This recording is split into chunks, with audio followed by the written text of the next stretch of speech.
PNC ప్రేక్షకులందరికీ ఆయుష్మాన్ భవ కార్యక్రమానికి స్వాగతం సుస్వాగతం. సో ఈ రోజు టాపిక్ ఏంటంటే స్త్రీలలో ఎందుకు డిప్రెషన్ వస్తుంది దాని గురించి తెలుసుకుందాం. మనతో పాటు ఉన్నారు మరెవరో కాదు, మనందరికీ సుపరిచితమైనటువంటి వ్యక్తి ఆరోగ్యరత్న యోగా సుబ్రహ్మణ్యం గారు ఉన్నారు. ఆయన అడిగి మరిన్ని వివరాలు తెలుసుకుందాం. నమస్తే సార్. నమస్తే. ఎలా ఉన్నారు సార్? ఈరోజు టాపిక్ వచ్చేసి డిప్రెషన్ గురించి. అసలు డిప్రెషన్ అంటే ఏంటి సార్? యాక్చువల్గా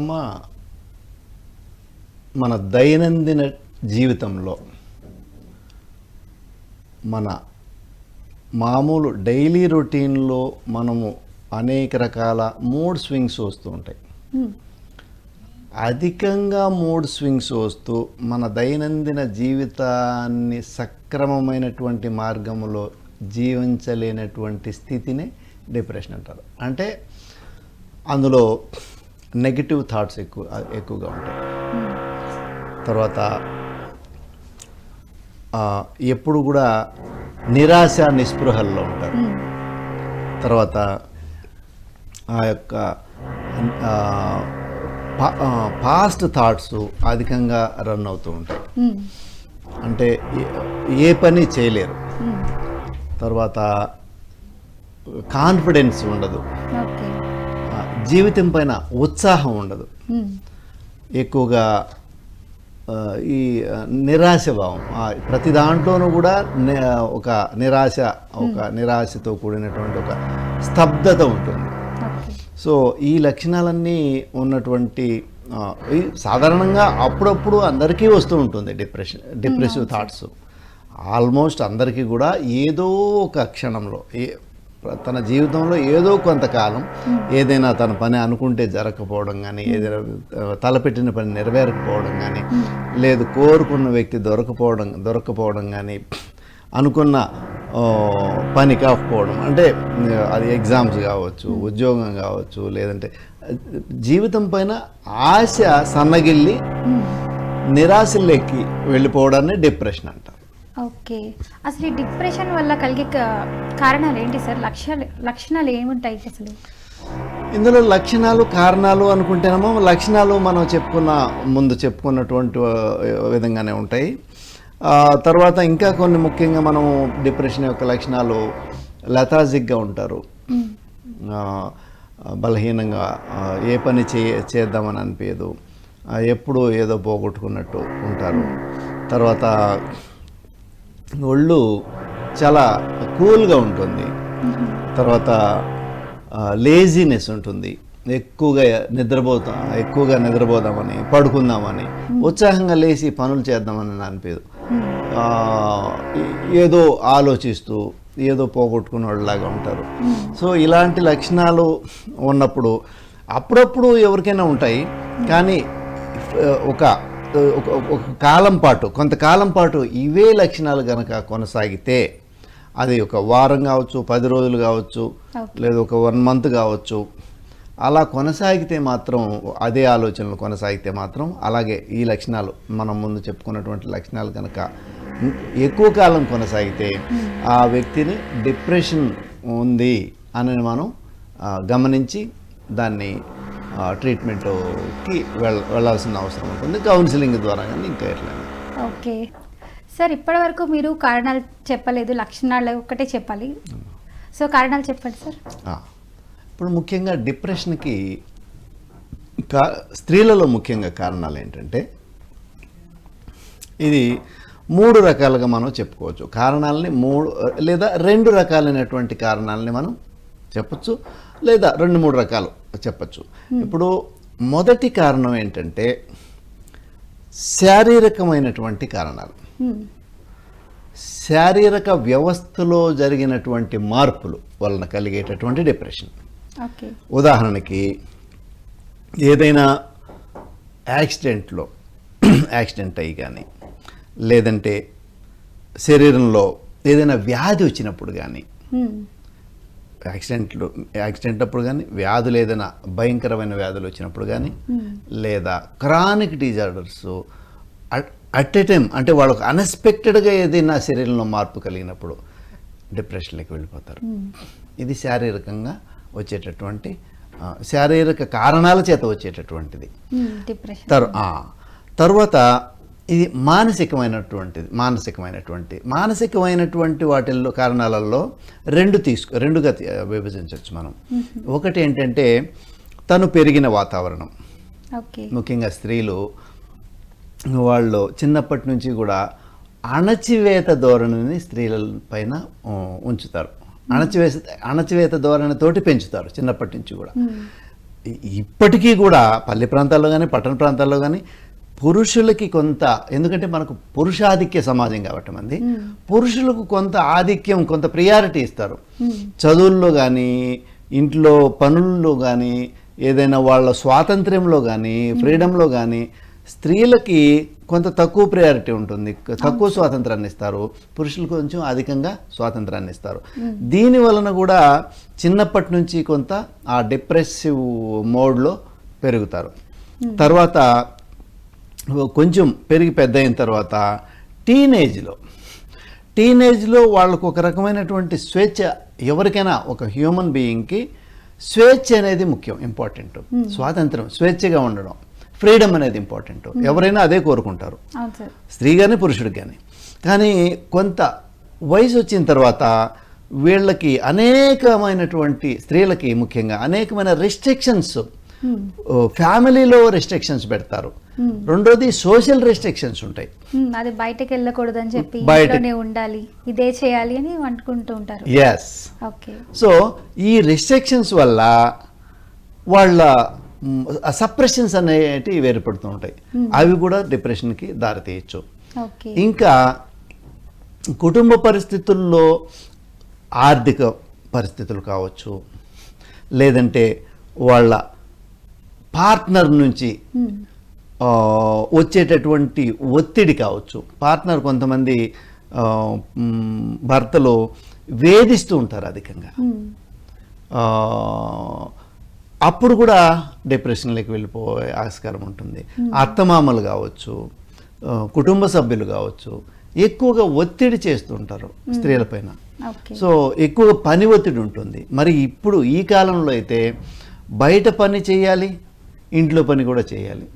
ఉద్యోగం చేసే వర్కింగ్ ఉమెన్ అటు ఇంట్లో అన్నము కూర అన్నీ ఇంటి వసతులన్నీ చేయాలి, భర్తకు సౌకర్యాలు ఏర్పాటు చేయాలి, పిల్లలకి సౌకర్యాలను ఏర్పాటు చేయాలి, ఇంట్లో అత్తమామలు ఉంటే వాళ్ళకు అన్ని ఏర్పాటు చేయాలి. టాస్కింగ్ అనేది చేస్తూ ఉంటారు. ఇటు ఆఫీస్లోనూ చూసుకోవాలి, ఇంట్లో కూడా చూసుకోవాలంటే కొంచెం డిప్రెషన్కి లోనవుతారు, ఒత్తిడి ఎక్కువ అవడం వల్ల. Multi tasking, correct. ఆ మల్టీ టాస్కింగ్, మళ్ళీ ఉద్యోగం లేకపోతే అక్కడ కూడా ఒత్తిడి ఉంటుంది. అక్కడ కొలీగ్స్ నుంచి, మేనేజర్స్ నుంచి. ఇక్కడ పని ఒత్తిడి ఒకటైతే పని ఒత్తిడిని భరించగలరు, కానీ వాళ్ళకు మానసికమైనటువంటి ప్రెషర్ ఉంటుంది. అవును సార్. సో బస్సులో ఎక్కినప్పటి నుంచి, ఆటోలోను కానీ బస్సుల్లో కానీ ప్రయాణం చేసే దగ్గర నుంచి, ఇంటి నుంచి బయలుదేరి మళ్ళీ ఇంటికి వచ్చేంత వరకు అనేక రకాలైనటువంటి ఒత్తిళ్ళు ఉంటాయి, సమస్యలు ఉంటాయి. ఆ సమస్యల్ని ఎదుర్కోవాలి స్త్రీ. సో అప్పుడు అనేక రకమైన ఒత్తిళ్ళు. ఇంటికి వచ్చిన తర్వాత మళ్ళీ సేమ్ ప్యాటర్న్ ఇక్కడ కూడా రిపీట్ అవుతూ ఉంటుంది. ఆఫీస్లోనూ ఒత్తిడి వస్తుంది, ఇంట్లోనూ ఒత్తిడి వస్తుంది. సో అందుకని ఇలా ఫేస్ చేస్తున్నారు, డిప్రెషన్ కారణం అవుతున్నారు అంటున్నారు. ఎస్. ఈ ఎక్కువ ప్రెషరు. సార్ ఇప్పుడైతే కాలర్ రెడీగా ఉన్నారు, మాట్లాడదాం. హలో. నమస్తే మేడం. నమస్తే అండి, ఎక్కడి నుంచి కాల్ చేస్తున్నారు? మీ పేరు, వివరాలు? హైదరాబాద్ నుంచి అండి. నా పేరు జానకిరావు. డాక్టర్ గారు ఉన్నారు, మాట్లాడండి. నమస్తే సార్. నమస్తే అండి, చెప్పండి మీ సమస్య. నాకేం లేదు సార్, నాకు బలగరం వస్తుంది, దగ్గు వస్తుంది, బలగరం వస్తుంది. అంటే మార్నింగ్ మెడిటేషన్ చేసినాక తర్వాత బలగరం వస్తుంది, దగ్గు, పేదలని ఇట్లా మసులుతాయి సార్. చాలా తక్లీఫ్ అవుతుంది. మధ్య అన్నం తిన ముందు కూడా మళ్ళీ బలగరం వస్తుంది, తినబుద్ధి దగ్గు వస్తుంది. ఎందుకు సార్ అది? యాక్చువల్గా ఇది డిప్రెషన్, స్త్రీలకి, ఆడవాళ్ళకి డిప్రెషన్ సంబంధించిన ప్రోగ్రామ్ ఇది. డిప్రెషన్ కాదు, నేను ఈ ప్రాబ్లం దాన్ని ఫోన్ చేస్తాను. ఓకే, పర్వాలేదు. మీరు యాక్చువల్గా ఈ కార్యక్రమం వచ్చేసి ఆడవాళ్ళల్లో డిప్రెషన్కి కారణాలు, దానికి పరిష్కార మార్గాలు అనేది సబ్జెక్టు. మీరు నా ఫోన్ నెంబర్ ట్రోల్ అవుతూ ఉంటుంది, నా ఫోన్ నెంబర్ తీసుకొని మీరు పర్సనల్గా కాల్ చేయండి, మీ సమస్యకి అప్పుడు పరిష్కారం చెప్తాను. ఇది కేవలం డిప్రెషన్ ఉన్న వాళ్ళు మాత్రం కాల్ చేయాలి. దానికి సంబంధించిన ఇవి మా పరిష్కార మార్గాలని సూచించడం జరుగుతుంది. నమస్కారం అండి, కలుద్దాం. సార్, ఇప్పుడైతే డిప్రెషన్ గురించి మీరు ఆఫీస్లో ఒత్తిడి అంటున్నారు. కొంతమంది ఈ ఒత్తిడి ఉందన్నది కూడా చెప్పరు, అమ్మాయిలు కానీ. అవునమ్మా, అమ్మాయిలు అలాంటి వాళ్ళు అంటే ఎలా డయాగ్నోస్ చేయాలి? వాళ్ళకు ఈ డిప్రెషన్తో ఫేస్ చేస్తున్నారు, అసలు ఎలా తెలుసుకోవాలి?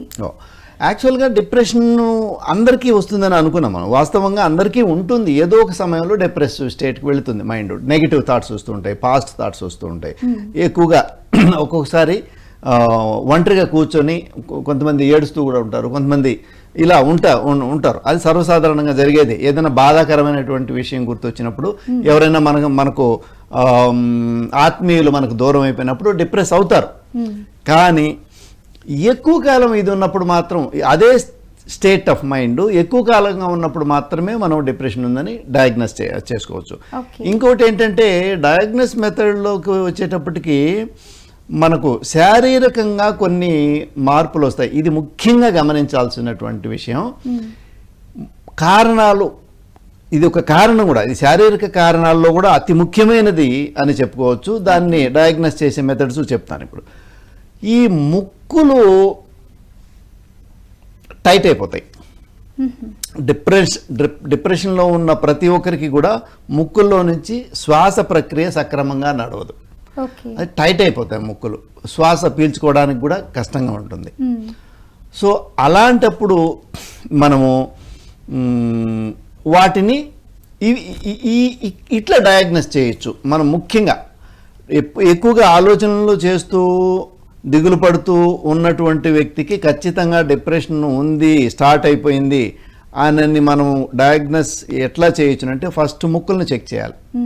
ఇలా మూసి ఇలా చేసినప్పుడు నాకు ఇప్పుడు ఫ్లో ఫ్రీగా ఉంది. అదే డిప్రెసివ్ పర్సన్కి అయితే టైట్గా ఉంటుంది, పీల్చుకోలేరు, గాలి తీసుకోవడానికి ఇబ్బందిగా ఉంటుంది, ముక్కులన్నీ పట్టేస్తాయి గాలి లోపలికి పోకుండా. సో ఈ విధంగా మనం వాళ్ళని డయాగ్నోస్ చేయొచ్చు. ఎక్కువ కాలం పాటు కుడి ముక్కులో బ్లాక్ ఉండి ఎడమ ముక్కులో కనుక ప్రాణ ఫ్లో అధికంగా, బ్రీతింగ్ అధికంగా ఉంటే అప్పుడు మనం ఖచ్చితంగా ఈ డిప్రెషన్కి ట్రీట్మెంట్ ఇవ్వాల్సిందే. డిప్రెషన్ అని మనం తెలుసుకోవచ్చు. సో ఇది శారీరకంగా మనకు ముక్కుల ద్వారా మనం ప్రాణశక్తి సక్రమంగా జరగని కారణంగా వచ్చేటటువంటి డిప్రెషన్. ప్రతి ఒక్కరికి కూడా ప్రతి స్థితిలో కూడా ముక్కులు అయితే బిగించుకుపోతాయి. అది ఎటువంటి కారణం చేత వచ్చిన డిప్రెషన్ అయినా కూడా. సో దీన్ని మనము చెక్ చేసుకొని మనం ట్రీట్మెంట్ చేయొచ్చు. ఇది ఒకటి. రెండోది, వాళ్ళు ఎక్కువ మూడీగా ఉంటారు. డయాగ్నోస్ చేసే మెథడ్స్ అంటే వాళ్ళకు చూస్తే తెలిసిపోతుంది, కళ్ళ కింద నల్లగా ఉంటాయి, బాడీలో ఇది చూడాలనుకుంటే నిద్ర సరిగా పోలేరు, నిద్ర రాదు రాత్రుల్లో, కళ్ళ కింద నలుపు వచ్చేస్తాయి, కాన్స్టిపేషన్ వచ్చేస్తుంది, గ్యాస్ ట్రబుల్ వచ్చేస్తుంది, తర్వాత వాళ్ళకు ఆహారం సరిగా అరగదు, నిద్ర సరిగా పట్టదు, తర్వాత బౌల్ కూడా మూమెంట్ సక్రమంగా ఉండదు. ఇవన్నీ కూడా వాటిలోకి మనము చూసి వాళ్ళు చెప్పేదాన్ని బట్టి మనం గమనించుకోవచ్చు. మనము మన ఇంట్లో ఎవరైనా స్త్రీ ఇలాంటి డిప్రెసివ్ స్టేట్లో ఉందంటే మనం ఈ కళ్ళ కింద నలుపుని బట్టి మనం చూడొచ్చు. రెండోది, నిద్ర సరిగా పోవడం వల్ల మనం బయట వాళ్ళు గమనించాలంటే. తర్వాత ముక్కులు సరిగా ఆడవు, బిగించుకుపోయి ఉంటాయి, ముక్కుల్లో ఎయిర్ ఫ్లో అనేది కరెక్ట్గా జరగదు. ఈ మూడు ముఖ్యమైన లక్షణాలతోటి మనం వాళ్ళు డిప్రెషన్ స్టార్ట్ అయిందని కానీ, వచ్చింది కానీ, ఉందని కానీ మనం తెలుసుకోవచ్చు. సార్, ఇప్పుడైతే కాలర్ రెడీగా ఉన్నారు, మాట్లాడతాం. హలో. నమస్తే అండి, మీ పేరు? నా పేరు శిరీష మేడం. ఎక్కడి నుంచి కాల్ చేస్తున్నారండి? కాకినాడ నుంచి. ఓకే, డాక్టర్ గారు ఉన్నారు, మాట్లాడండి. అమ్మా చెప్పండి తల్లి. శిరీష గారు. నమస్తే సార్. నమస్కారం అమ్మా. నాకు మీరు చెప్పినట్టు కళ్ళ కింద నలుపుగా ఉంది, నిద్ర అది సరిగా పట్టట్లేదు సార్. అమ్మా, నాకు అవిసేపు కాళ్ళు చేతులు తిమ్మిర్లు నొప్పులుగా ఉంటాయండి. ఓకే. అవి టాబ్లెట్లు వేసుకుంటే తగ్గుతుందండి, మళ్ళీ అలాగే ఉంటుందండి. ఓకే. ఇంకమ్మా, యూరిన్ వెళ్ళేటప్పుడు మంటగా ఉంది సార్. అయితే టెస్ట్ చేస్తే ఏమీ లేదు, అంతా బాగానే ఉంది అంటున్నారండి, సంవత్సరంన్నర నుంచి అండి. అమ్మా, బయాప్సీ కూడా చేశారు సార్, అందులో కూడా బాగుంది. బ్లడ్ 14 పాయింట్లు ఉందంటండి, అన్ని బాగున్నాయి, నీకు ఎందుకు అలా వస్తుంది అంటున్నారండి. అమ్మా కానీ నాకు తెలియట్లేదండి. మీ ఆలోచనలు ఎక్కువగా జరిగిపోయిన నాకు విషయం అన్ని సార్లు నాకే ఎందుకు ఇలా వస్తుందని నేను అలా అనుకుంటా ఉంటానండి. అమ్మా అదండి, ప్రతి ప్రాబ్లం ఇలా నాకే ఎందుకు అవ్వాలి అని అలా ఆలోచిస్తూ ఉంటానండి. అమ్మా ఇది డిప్రెషన్ లక్షణాలేమో కనిపిస్తున్నాయమ్మా. దీనికి మీ ముక్కులు ఒకసారి ఇట్లా పీల్చి చూడండి. టైట్ గా ఉందా, ఫ్రీగా నడుస్తోందా ప్రాణం? దిగుతుగానే ఉందండి నాకు, అప్పుడే 20 రోజుల నుంచి జలుబు తగ్గట్లేదండి. అమ్మా మీకు డిప్రెసివ్ సిమ్టమ్స్ కనిపిస్తున్నాయి. మీరు 1 సంవత్సరం నుంచి అంటున్నారు కాబట్టి ఇది డిప్రెషన్ లక్షణాలే కనిపిస్తున్నాయి. మీరు జలనేతి, సూత్రనేతి, కొన్ని ప్రాణాయామాలు, దానికి ఒక డిప్రెషన్ ట్రీట్మెంట్ ఉంది. మీరు నా నంబరు రాసుకోండి, నాకు తర్వాత కాల్ చేయండి, నేను మీకు చెప్తానమ్మా. ఎక్కువ ఆలోచన వచ్చినట్టే ఉంటుందండి, ఇంకా అది పని చేసుకోలేకపోతున్నాను కంప్లీట్గా. అవునమ్మా, కష్టంగా ఉంటుంది. ఇంకా రాబోయే రోజులు ఇంకా కొంచెం గడ్డు కాలం, అంటే మీకు ఎక్కువ స్ట్రెస్ వస్తుంది, కొంచెం చాలా ఇబ్బంది పడాల్సి వస్తుంది. నేను చెప్తానమ్మా, దానికి ఖచ్చితంగా పరిష్కారం ఉంది. నేను తర్వాత నాకు నంబర్ తీసుకొని 4 తర్వాత నాకు కాల్ చేయండి, మీకు నేను దానికి రెమెడీ చెప్తాను. ఓకే సార్, సరే అండి. సార్ యోగా ద్వారా డిప్రెషన్ని తగ్గించుకోవచ్చా? తప్పకుండా తగ్గించుకోవచ్చమ్మా, తప్పకుండా తగ్గించుకోవచ్చు. యోగా ద్వారానే డిప్రెషన్ తగ్గుతుంది. ఎందుకంటే మన వేరే వైద్య విధానాలు ఎన్ని ఉన్నాయో, ఏ వైద్య విధానంలో కూడా కంప్లీట్గా డిప్రెషన్ పోతుంది అని వాళ్ళు చెప్పలేరు. ఎందుకంటే అలోపతిలో అయితే టాబ్లెట్స్, యాంటీ డిప్రెసివ్ డ్రగ్స్ ఇస్తూ ఉంటారు.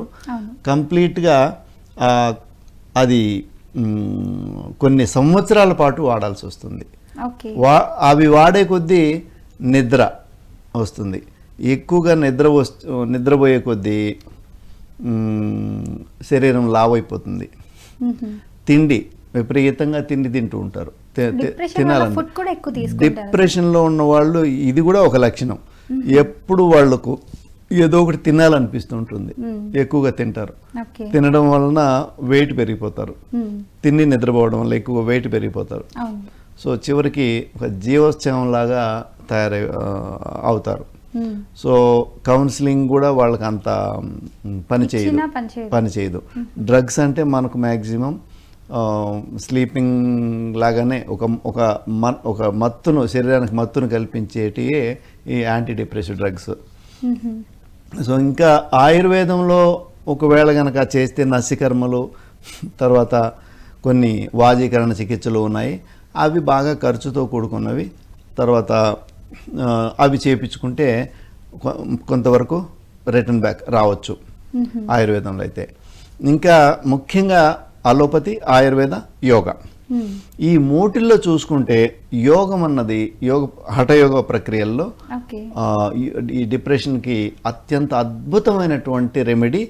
మనకు మళ్ళీ జీవితంలో మళ్ళీ డిప్రెషన్ రాకుండా ఉండడానికి కావాల్సినటువంటి ప్రక్రియలు మన హఠయోగంలో ఉన్నాయి. వాటిని గురించి ఒక్కొక్క దాని గురించి నేను చెప్తాను క్లియర్గా. వీటిల్లో ముఖ్యంగా ఏంటంటే వాటి సిమ్టమ్స్ను మనం గమనించిన వెంటనే, ఇప్పుడు ఆమె చెప్పినారు, నిద్ర పట్టడం లేదు, కాళ్ళు చేతులు సలుపుతున్నాయి, ఎప్పుడు నాకే ఎందుకు ఇలా జరుగుతుందన్న భావన కలుగుతూ ఉంది, పాస్ట్ థాట్స్ ఎక్కువ వస్తున్నాయి, నెగిటివ్ థాట్స్ ఎక్కువ వస్తున్నాయి. ఈ సిమ్టమ్స్ అన్ని గమనించిన వెంటనే మనం, ముక్కులు బిగించుకుపోయినాయి, టైట్గా ఉన్నాయి, ఈ సిమ్టమ్స్ని గమనించిన వెంటనే మనం మొట్టమొదట జలనేతి, సూత్రనేతి వాళ్ళ దగ్గర చేపించాలి. జలనేతి, సూత్రనేతి అనేది హఠయోగ క్రియల్లో 6 క్రియల్లో ఒకటి. అది 6 క్రియలు అంటే దౌతిర్బస్తి తదా నేతి లౌలికి త్రాటకం తదా కపాలవాతిశ్చైతాని షట్కర్మాణి సమాచరేత్ అంటారు. ఈ క్రియలను నేతి క్రియ, ఈ నేతి క్రియ అనేది జలనేతి, సూత్రనేతి, ఘృతనేతి, క్షీరనేతి, ఈ ముఖ్యంగా ఈ 4 నేతి క్రియల్ని వాళ్ళ అవసరాన్ని బట్టి మనకు ఏది చేయాలనేది, ముఖ్యంగా జలనేతి సూత్రనేతి చేపించవచ్చు. జలనేతి అంటే కొంచెం గోరువెచ్చటి నీళ్ళల్లో కొంచెం ఆ సైంధవ లవణం వేసి ఒక కొమ్ము చెమ్ము లాంటిది ఉంటుంది, అది అందులో నీళ్లు ఈ ఒక ముక్కులో నీళ్లు పోస్తే ఇంకొక ముక్కులో వచ్చేస్తాయి. అంటే ఇక్కడ సైనస్ని క్లీన్ చేసుకునే ప్రాసెస్. అక్కడ ఉన్నటువంటి బ్లాకేజెస్ అంతా కూడా రిలీజ్ అవుతాయి. కొంచెం ఇన్ఫెక్షన్ ఏదైనా ఉన్నా కూడా ఉప్పు నీళ్ళు కాబట్టి ఉప్పు ఇన్ఫెక్షన్ తగ్గిస్తుంది కాబట్టి అది తగ్గుతుంది. ఆ వాపు ఏదైనా ఉన్నా కూడా లోపల కొంచెం ఉబ్బినట్టు బల్జింగ్ ఏదైనా ఉన్నా కూడా టిష్యూస్ స్లోగా రెడ్యూస్ అవుతాయి, తగ్గుతాయి. దాని తర్వాత సూత్రనేతి, ఒక థ్రెడ్ ఉంటుంది, ఒక తాడు. ఇప్పుడు వైర్లు, ప్లాస్టిక్ క్యాథెటర్లు కూడా వచ్చాయి. వాటిని సన్న సైజు క్యాథెటర్ అంటే ఒక 2వ నంబర్ కానీ 3వ నంబర్ కానీ క్యాథెటర్ తీసుకొని ఒక ముక్కులో ఇలా లోపలికి పంపించేసి నోట్లో నుంచి తీస్తాం అనమాట. తీసి ఈ హోల్ని అక్కడ బాగా మోర్ సెన్సిటివ్ అయిపోయి ఉంటాయి. ఆ సెన్సిటివ్ అయిపోయినటువంటి టిష్యూస్ని, ఆ మెంబ్రెయిన్ని స్లోగా మనం ఎక్సెస్ ఆఫ్ సెన్సిటివిటీని తగ్గించాలి. తర్వాత ఆ మూసుకుపోయినటువంటి రంధ్రాలు ఇట్లా చేయడం వలన ఆ వైర్ తోటి ఇలా చేయడం వలన అది ఓపెన్ అవుతుంది. ఓపెన్ అయినప్పుడు అదేవిధంగా ఈ ముక్కులో చేయాలి. నాజల్ ప్యాసేజెస్ ఎప్పుడైతే ఓపెన్ అవుతాయో ఆక్సిజన్ లెవెల్స్ బాగా వస్తాయి శరీరానికి, బాగా ఊపిరి బాగా తీసుకోవచ్చు. ఇక్కడ లెఫ్ట్ నాజిల్లో అధికంగా ఎయిర్ ఫ్లో ఉంటే డిప్రెషన్ వస్తుంది కాబట్టి రైట్ నాజిల్ క్లోజ్ ఉంటుంది వాళ్ళకి. సో ఆ రైట్ నాజిల్ని కనుక ఓపెన్ చేసినామంటే 2 ముక్కుల్లో శ్వాస ప్రక్రియ సక్రమంగా జరుగుతుంది. ఇక్కడ గంటకు ఒకసారి మారాలి. యాక్చువల్గా 1 గంట సేపు ఎడమ ముక్కులో శ్వాస ప్రక్రియ జరిగితే గంట తర్వాత కుడి ముక్కులోకి మారుతుంది. ఆ తర్వాత ఇక్కడ 1 గంట సేపు జరిగిన తర్వాత మళ్ళీ ఎడమ ముక్కులోకి మారుతుంది. ఇలా 2 ముక్కుల్లో ప్రతి గంటకు బ్యాలెన్స్ అవుతూ ఉంటుంది. ఆ బ్యాలెన్స్ అవ్వడం వలన బాడీలో ఉన్న టెంపరేచర్ కూడా బ్యాలెన్స్ అవుతూ ఉంటుంది. ఇప్పుడు డిప్రెషన్ ఉన్న వాళ్ళకి శరీరం చల్లగా ఉంటుంది, నీలకుండలాగా. దాని కారణం ఏంటంటే చంద్రనాడి ద్వారా అధికంగా శ్వాస జరగడం వలన. సో ఈ 2 ప్రక్రియలు జలనేతి సూత్రనేతి చేపించి దానికి సంబంధించినటువంటి బ్రీతింగ్ ఎక్సర్సైజెస్ ఉన్నాయి. అంటే నీళ్లు పోసిన తర్వాత అక్కడంతా నిలిచిపోయి ఉంటాయి, వాటిని బాగా డ్రై చేసేయాలి. ఆ డ్రై చేయకుండా ఉంటే మళ్ళీ ఇంకొక సమస్య వస్తుంది. ఎందుకంటే అక్కడ జలుబు రావడము, తలనొప్పి రావడము, ఎప్పుడు ముక్కులో నీళ్ళు గారడము, తలంతా భారంగా పట్టేయడము, ఇదంతా ఇన్ఫెక్షన్ రావడం కూడా జరుగుతుంది. కాబట్టి జాగ్రత్తగా జలనేతి చేసిన వాళ్ళు ఖచ్చితంగా డ్రైయింగ్ ప్రాసెస్ చేసుకోవాలి. దాని తర్వాత కొన్ని డ్రైయింగ్ ప్రాసెస్ ఏంటన్నది నేను ఇప్పుడు వివరిస్తాను. ఓకే సార్, ఇప్పుడు కాలర్ రెడీగా ఉన్నారు, మాట్లాడదాం. హలో హలో, నమస్తే అండి. మీ పేరు చెప్పండి, వివరాలు, మీ సమస్య గురించి చెప్పండి. డాక్టర్ గారు ఇక్కడే ఉన్నారు, మాట్లాడండి. గ్యాస్ గ్యాస్ ఎక్కువ ఉంది, యోగా చేయాలా, ఏమన్నా టాబ్లెట్ చేస్తాను. మీ వయసు ఎంతమ్మా? 60 ఏళ్ళు సార్. అమ్మ, గ్యాస్ ట్రబుల్ ఉంటే మీరు త్రిఫలా చూర్ణాన్ని వాడండి అమ్మా. త్రిఫలా చూర్ణం తెచ్చుకోండి, ఆయుర్వేద షాపులో దొరుకుతుంది. కరక్కాయి, తానికాయ, ఉసిరికాయ, ఈ మూడింటిని కలిపి చేసి ఉంటారు. అది ఉదయాన్నే పరగడపున 1 స్పూను గోరువెచ్చటి నీళ్ళల్లో తాగండి. రాత్రి పడుకునేటప్పుడు భోంచేసిన తర్వాత పడుకునే ముందు 1 గోరువెచ్చటి నీళ్ళలో 1 స్పూన్ వేసుకోండి. కొద్ది రోజులు వాడి చూడండి, మీకు కొంచెం తగ్గుతుంది. 1 వారం 10 రోజులు వాడితే తగ్గుతుంది. ఇంకా మీకు తొందరగా తగ్గాలంటే సొంటి పొడిని అల్లం ఎండబెట్టి చేస్తారు. సొంటి అంటే తెలుసు కదా మీకు? ఆ సొంటి పొడిని 3 పూట్ల 1 టీ స్పూన్ మాయన భోజనం చేసిన తర్వాత ఆ సొంటి పొడిని తింటే తగ్గిపోతుంది, మీకు గ్యాస్ ట్రబుల్ తగ్గిపోతుంది, అది తగ్గిపోతుంది. 1 వారం రోజులు త్రిఫలా వాడండి, తగ్గలేదంటే సొంటి పొడి కూడా వాడండి. సరే సార్. ఆసనాలు లేవు సార్? ఏమ్మా? ఆసనాలు లేవా? ఆసనాలు బోలెడన్ని ఆసనాలు ఉన్నాయమ్మా. నా నంబర్ స్క్రోల్ అవుతూ ఉంటుంది. నా నంబర్ తీసుకొని నాకు ఫోన్ చేయండి, మీకు ఆసనాలు ఏమేమి ఉన్నాయో చెప్తాను. ఆయుష్మాన్ భవ కార్యక్రమానికి తిరిగి స్వాగతం. సార్, ఇప్పటివరకు అయితే డిప్రెషన్ వస్తుంది అంటున్నారు, చాలామందికి ముక్కులో బ్లాకేజెస్ అవుతాయి అంటున్నారు, అండ్ కండరాలు పట్టేస్తూ ఉంటాయి అన్నారు. సో ఇంకా చాలామంది అయితే సార్ ఏం మాట్లాడకపోయినా అంటే వేరే విషయం గురించి డిస్కస్ చేస్తూ ఉంటారు, అప్పుడే అలా జస్ట్ ఫ్రాక్షన్ ఆఫ్ సెకండ్ చూసి నా గురించే మాట్లాడుకుంటున్నారు, సో ఇదే ఏదో జరుగుతుంది నా గురించి ఏదో సంథింగ్ అనే విధంగా అనుకుంటుంటారు. సో అలాంటి వాళ్ళు కూడా డిప్రెషన్కి లోన్ అవుతారంటారా? యాక్చువల్గా ఇది డిప్రెషన్లో ఒక లక్షణమేనమ్మా. ఇది one of the symptoms of the depression state. ఎందుకంటే మన గురించి ఏదో అనుకుంటున్నారని, అంటే నెగిటివ్ థాట్. వాళ్ళు మన గురించి కాదు, వాళ్ళ గురించి ఏదో వాళ్ళు ఏదో మాట్లాడుకుంటూ ఉన్నా కూడా నా గురించి ఏదో మాట్లాడుకుంటున్నారు అన్న భావన కూడా ఇది ఒక మానసికమైనటువంటి రుగ్మతే. సో ఇప్పుడు మనం రెమెడీస్లో యోగాకు సంబంధించిన ఎటువంటి ప్రక్రియల్లో డిప్రెషన్ తగ్గుతుందని అనుకునేటప్పుడు ముఖ్యంగా జలనేతి సూత్రనేతి అయిపోయిన తర్వాత డ్రైయింగ్ ప్రాసెస్ ఉంది. లేదంటే ఇక్కడ నీళ్లు నిలిచిపోయి కంప్లీట్గా అది ఇంకొక సమస్యకు దారి తీయడానికి ఆస్కారం ఉంటుంది. కాబట్టి ఈ డ్రై ప్రాసెస్లో మెయిన్గా మార్జాలాసనంలోకి వచ్చి బాగా చీదేయాలి. తర్వాత తల కింద పెట్టి మళ్ళీ మార్జాలాసనంలోకి వచ్చి చీదాలి. తర్వాత మకరాసనంలో ఉండి చీదాలి. తర్వాత పర్వతాసనంలో ఉండి చీదాలి. తర్వాత నిలబడి కొంచెం వంగి మోకాళ్ళ మీద చేతులు పెట్టుకొని చీదాలి. ఇట్లా అనేక రకాలైనటువంటి పోస్చర్స్లో బాగా చీదేసేయాలి, ఎక్సేల్ చేయాలి, ఫోర్స్ఫుల్ ఎక్సేలేషన్, ఇలాగా అలా ఎక్సేలేషన్ చేయాలి. అంటే అనేక రకాల నేను ఇప్పుడు చెప్పిన పోస్చర్స్లో మొత్తం ఆ ఎక్సేలేషన్, ఫోర్స్ఫుల్ ఎక్సేలేషన్లో మొత్తం లోపల ఉన్న